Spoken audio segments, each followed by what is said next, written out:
how to download and install Viber app on PC. So let's see in this video. Before moving forward, make sure to like this video and subscribe to our channel for more videos like this. So let's begin. First of all, you need to open up your preferred browser on your PC. After opening up, you have to click on the search bar and search for Viber for PC.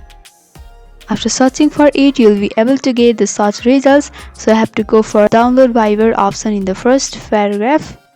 For that, you'll be opened up to this interface.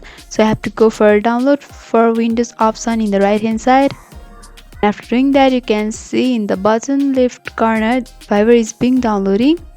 If you need another version of Viber, then you can scroll down below and you'll be able to see download Viber for Windows, 32-bit and many more options. You can select any of them and download according to your device. You can see the Viber has been downloaded.